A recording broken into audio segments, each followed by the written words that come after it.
श्रुती चव्हाण संध्याकाळच्या 7च्या बुलेटिन मध्ये तुमचं स्वागत आहे. तत्पूर्वी आजच्या सोने चांदीचे भाव जाणून घेऊया. आज 24 कॅरेट सोन्याचा दर आहे 1,48,525 रुपये इतका, तर चांदीचा दर आहे 2,35,000 प्रति किलोच्या आसपास.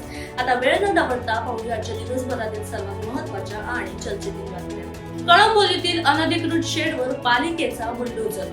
पनवेल महानगरपालिकेने कळंबोलीतील झोपडपट्टी परिसरात शेळी पालनाच्या नावाखाली उभारलेले अनधिकृत शेड जमीनदोस्त केले. समाजसेविका प्रियंका गाडे यांच्या पाठपुराव्यानंतर ही कारवाई करण्यात. आयुष्यमान योजनेत पैशांची मागणी.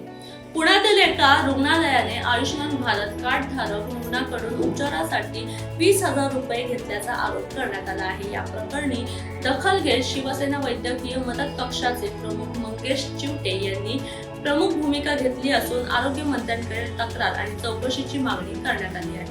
भूस्खलनाच्या छायेत कोळंबे हायस्कूल, 400 विद्यार्थ्यांचा जीव धोक्यात. संगमेश्वर तालुक्यातील कोळंबे हायस्कूल लगतच्या सततच्या पावसामुळे डोंगराचा मोठा भाग खचला असून 400हून अधिक विद्यार्थ्यांच्या सुरक्षतेचा प्रश्न निर्माण झाला आहे.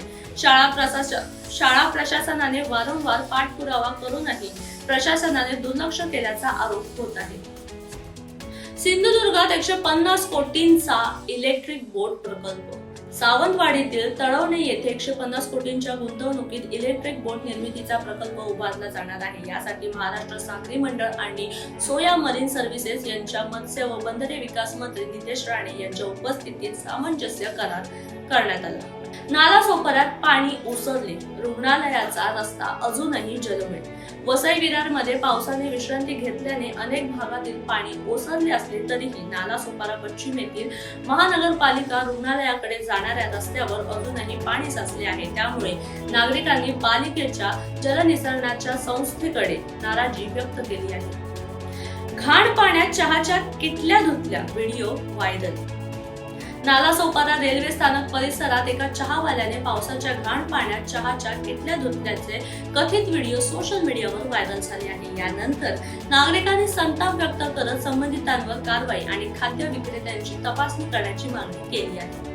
उत्तर समुद्र किनाऱ्यावर कचऱ्याचे साम्राज्य. मीरा भाईंदरमधील उत्तर समुद्र किनाऱ्यावर मोठ्या प्रमाणात कचरा साचल्याने स्वच्छता व्यवस्थेवर प्रश्नचिन्ह निर्माण झाले आहेत. नागरिकांनी महानगरपालिकेकडे तातडीने स्वच्छता मोहीम राबवून किनारा कचरामुक्त करण्याची मागणी केली. आदिवासी जमीन प्रकरण. 7-11 कारवाईचे संकेत. मीरा भाईंदरमधील आदिवासी जमीन हस्तांतरण प्रकरण विधानसभेत गाजले. महसूल मंत्री चंद्रशेखर बावनकुळे यांनी जमीन मूळ मालकांना परत देण्याचे निर्देश दिल्याची माहिती देत संबंधित कंपनीवर कायदेशीर कारवाईचे संकेत दिले आहेत. रत्नागिरीहून पंढरपूरकडे सायकल वारीला उत्साहात प्रारंभ.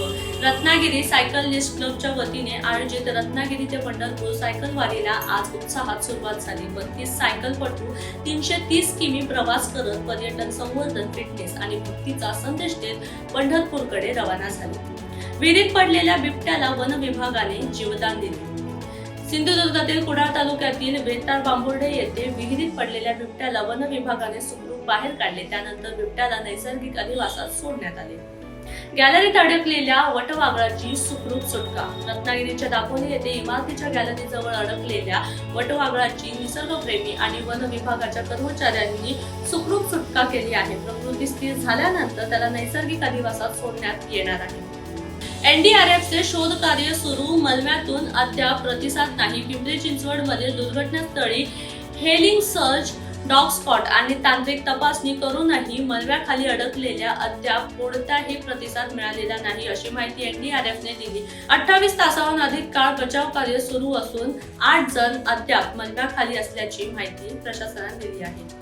मोशी दुर्घटना. 42 तासानंतरही नातेवाईकांचा संताप. मोशीतील इमारत दुर्घटनेला 42 तास उलटूनही मलब्याखाली अडकलेल्यांचा शोध सुरू आहे.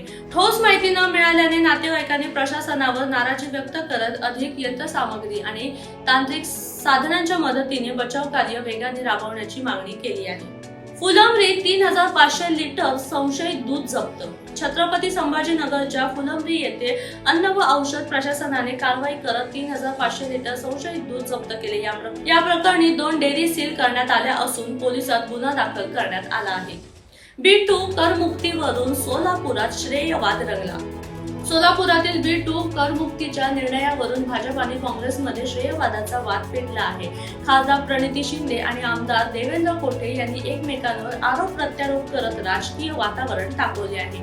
पंढरपूर कॉरिडॉर बाधितांना विश्वासात घेणार. पंढरपूरच्या 3,993 कोटींच्या कॉरिडॉर प्रकल्पाबाबत झालेल्या बैठकीत प्रकल्प पारदर्शकपणे राबवण्याचा निर्णय व्यक्त करण्यात आला आहे. नगराध्यक्ष प्रणिता भालके यांनी बाधित नागरिकांना विश्वासात घेऊन प्रकल्पाची अंमलबजावणी करण्याची भूमिका घेतली आहे.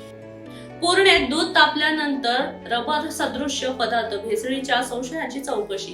परभणीच्या पूर्णा येथे दूध तापल्यानंतर ते रबर सदृश्य पदार्थात रूपांतर झाल्याचा प्रकार समोर आला आहे.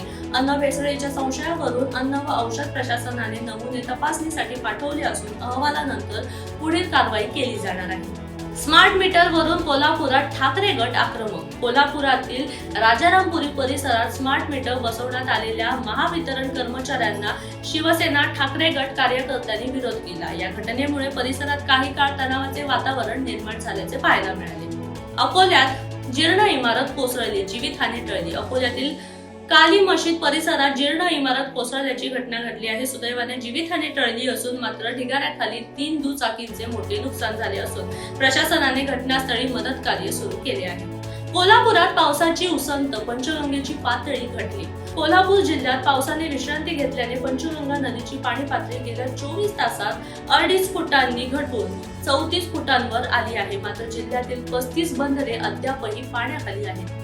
तर अशाच महत्त्वपूर्ण माहितीचा आढावा घेण्यासाठी नवराष्ट्राला फॉलो करायला विसरू नका. भेटूया उद्याच्या नवीन बुलेटिनसह. तुर्तास धन्यवाद.